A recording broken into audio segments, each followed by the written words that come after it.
Absolutely. Yeah. What we ignore, we accept. And there is no truer statement. Now, I know that sometimes we are ignoring things because we don't want to get wound up by it. We um, are thinking, if I focus on that thing, it's going to make me feel a particular way. I don't want to feel that way. However, what kind of message is that sending to whomever else that you are talking to? And more importantly, what message is it sending you, your subconscious? Because, okay, so here's how it works. Something happens. For example, I was having a conversation with one of my friends and they started telling me all about like the latest gossip and whatever was going on with this particular group of friends. Now, ordinarily, and I've decided that I don't want to engage in gossip anymore, and I wasn't really into gossip, but I would listen to it and allow people to tell me all about it. And I, in my mind, I might be thinking, it's not ideal, but simply by listening, I was engaging in gossip, and let me not, misinform myself or you or anybody else. So my position was, I don't want to engage in gossip anymore.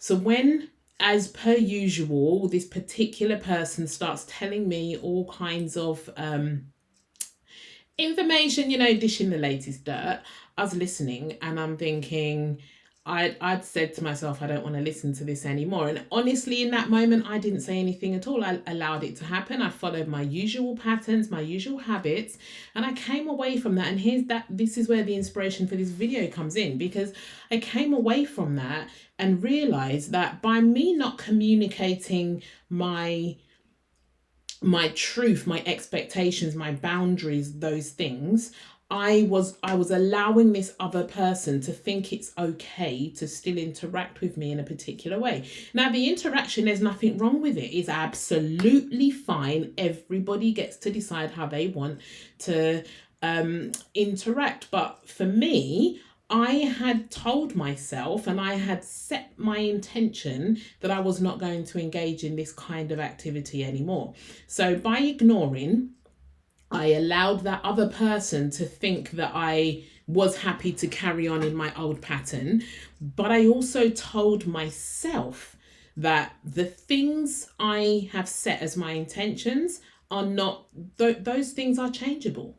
They are flexible. They don't matter as much. They are not set in stone, and actually nothing could be further from the truth. So by me not living my boundaries, I'm teaching other people what my boundaries are. And I'm also teaching myself that the things I say, you don't have to listen to that. Who knows what is actually going to happen in the moment. And so, as I said, I'm blogging my life, my journey. And I think one of the most difficult parts of this journey is the many different ways of behavior change that I've got to take myself through. And it is about me taking myself through. So here's what I did. And I guess it might be useful for you. But anyway, so here's what I did. I sat and wrote out my intentions in terms of behavior change, and specifically in terms of this particular thing, which was gossiping. And so what I've done is try and visualize and play out different scenarios where I'm talking to my friends and we're having certain kinds of conversations, and where I previously have know that the conversation veers into gossip, I then practice what I will say in that moment. And I've done that once, but I intend to do that several times. The visualizing and the playing out the conversation, because what I know is that when you go through it, your mind doesn't distinguish between a real thing that has happened and an imagined thing that has happened. Your mind goes through it anyway. So where I visualize and I practice and I bring into my mental awareness responses that I would like to have in the moment, It gets me more used to what it will feel like to have that conversation. Of course, I can't fully preempt what somebody is going to say to me, but what I can do is get myself used to saying certain words. And um and I'm also, I mean, like I said, I've only visualized it, I haven't actually gone through it. So what I'll have to do when I next go through it is feel the emotion of whatever this person's response is to me. And I'm fully aware that when we go through periods of personal growth, the people around us, they don't need the same growth. It's not a right or wrong or anything else, but the people around me, those are the people who fit the version of me that I used to be. So where I'm now changing, potentially some of the people around me either are going to adapt and find a new space and way that they interact with me, or they might just end up not interacting with me, and both of those two things are okay. So so as I said, what we accept, what we ignore, we accept. So set your personal boundaries. Have a think about what is it. And you know what? Sometimes it's difficult to know.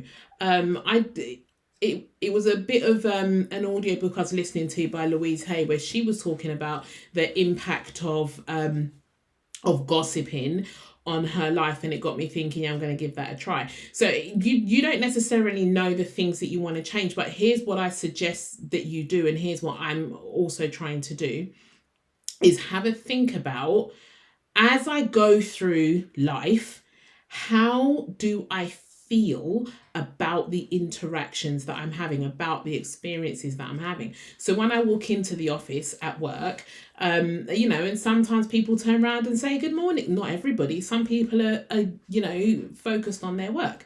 So what's that experience like? On the flip side, if I'm already in the office and other people come, basically what I'm saying is, notice your life interactions in a much more mindful way, in terms of how you feel in certain situations.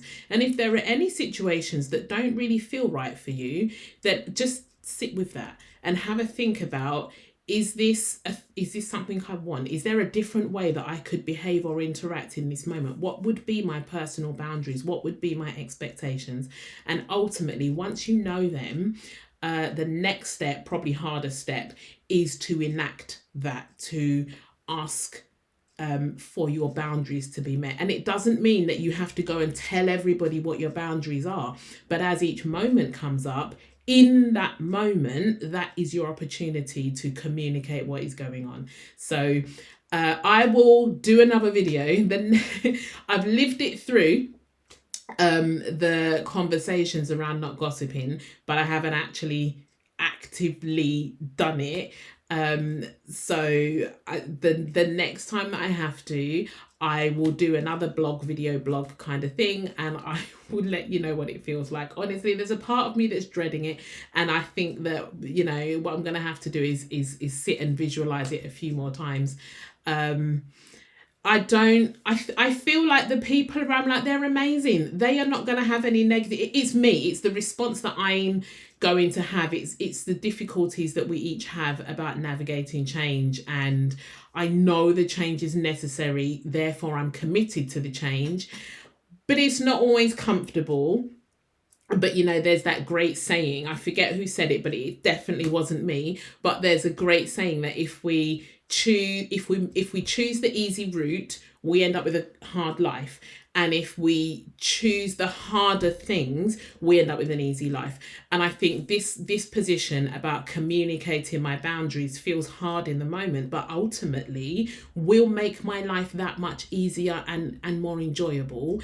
And so I just have to get on with it. And the discomfort is mine, it isn't anybody else's. So suck it up, Nadine, get on with it. So yeah, here we go. This is Nadine, living my boundaries, living my truth. I will update you.